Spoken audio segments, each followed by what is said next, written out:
think you should.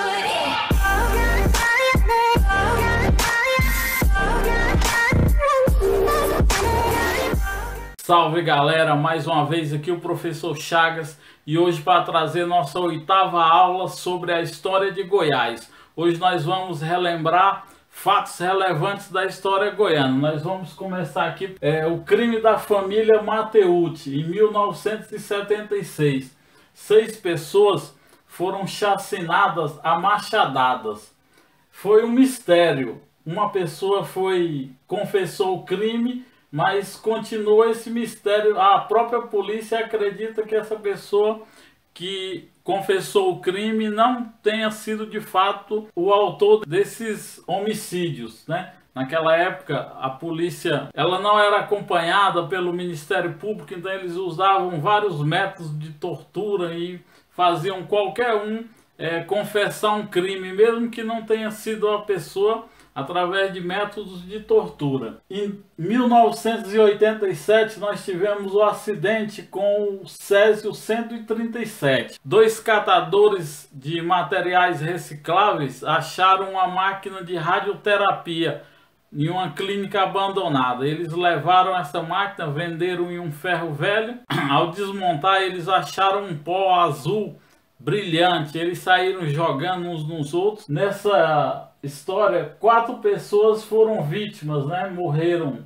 e contaminou centenas de pessoas. Até os dias de hoje tem pessoas se tratando devido a esse acidente de radiação que aconteceu em Goiânia. Em 1995 tivemos a história de Leonardo Pareja. Leonardo Pareja foi um bandido goiano.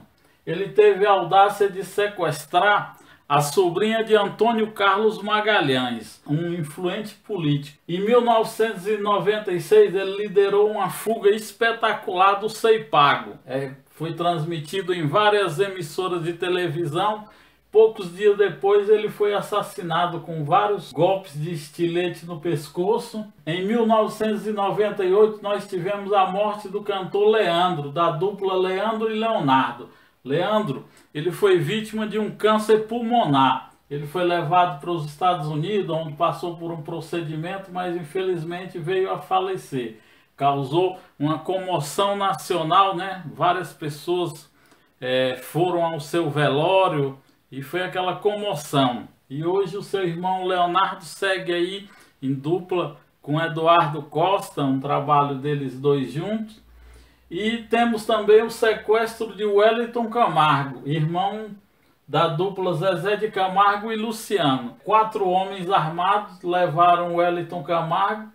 Ele teve a sua orelha decepada para que fizesse exame de DNA e comprovasse que realmente era ele mesmo que tinha sido sequestrado. E em 2009 nós tivemos a queda do avião no Flamboyant Shopping.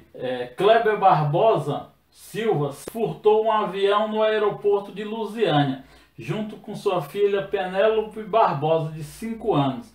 Depois esse avião caiu no estacionamento do shopping. Não se sabe se caiu ou se foi ele que jogou. Até hoje é um fato não esclarecido. Depois nós tivemos um escândalo que abalou a política goiana, o caso Carlinhos Cachoeira, ao qual derrubou o senador Demóstenes Torres, um dos políticos mais influentes no cenário político goiano. Temos também em 2014 a história do serial killer de Goiânia, o vigilante Tiago Henrique, preso e acusado de matar 35 pessoas, entre essas pessoas mulheres, homossexuais e moradores de rua.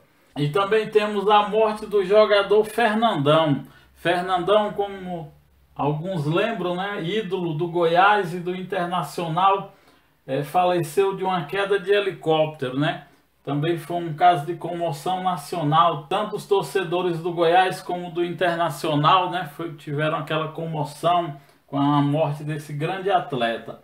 E em 2015 tivemos também a morte do cantor Cristiano Araújo, o cantor sertanejo aí que estava despontando, se tornando aí um dos maiores ídolos da música sertaneja.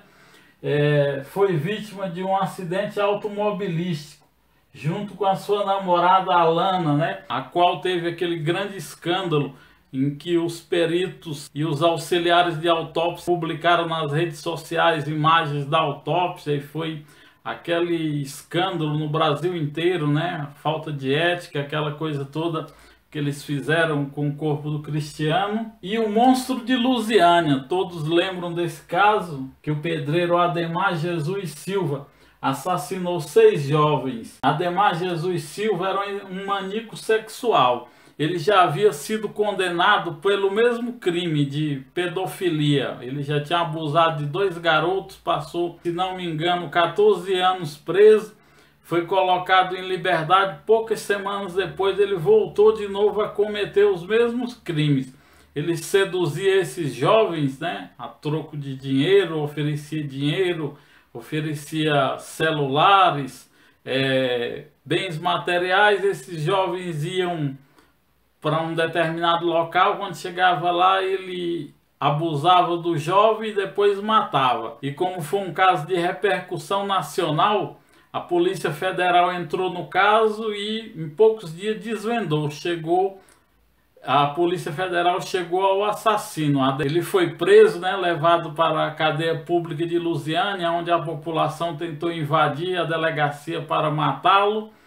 Depois ele foi transferido para Goiânia, onde poucos dias depois ele apareceu enforcado na cela, onde se atribuiu um suicídio, né? E nunca foi esclarecido o que realmente aconteceu, se foi um suicídio, ou foi preso, ou alguém o matou. E por último, o assassinato do candidato a prefeito em Itumbiara. É um fato que foi transmitido em toda a mídia, né? Durante uma passeata, um ex-funcionário da prefeitura comissionado, que tinha sido demitido, inconformado com essa demissão, alvejou o prefeito com vários disparos. E um policial militar que estava fazendo a segurança do governador em exercício, José Wellington, que também foi atingido, acabou matando esse homem que assassinou o prefeito. E é isso aí, galera. Essa foi nossa 8ª aula da história de Goiás. Fatos relevantes na história goiana. Procurem ler nas redes sociais esses fatos, para que vocês fiquem bem inteirados, que foi só uma análise superficial. É bom vocês se aprofundarem, porque pelo menos a história do Césio praticamente é uma questão que vai cair nessa prova aí. Quase todas as provas eles vêm cobrando alguma coisa sobre a história do Césio 137. E algum outro fato relevante também, como esse do senador Demóstenes Torres, envolvido no escândalo de Carlinhos Cachoeira, né? Também pode cair. Todos esses temas aqui pode cair uma questão, então é bom vocês se aprofundarem aí. Essa é a nossa 8ª aula. Se você ainda não assistiu às outras 7 aulas, volta lá na playlist lá da Saneago, no canal A Ciência para Aprovação. Veja várias vezes e anote, faça ali sua anotação para 2 dias antes da prova você fazer aquela revisão bacana, para no dia da prova lá você gabaritar essas questões. Porque se você errar uma questão dessa, já vai te colocar várias posições abaixo das outras pessoas. Porque a maioria das pessoas vão acertar essas questões relacionadas à história, à geografia, à política e essa nova lei que está sendo cobrada nos concursos públicos agora no Brasil inteiro, a história do estado, do município e assim por diante. E é isso aí, galera. Fiquem todos com Deus. Um abraço do professor Chagas e fé que vocês também vão conquistar o cargo público de vocês. Valeu, um abraço.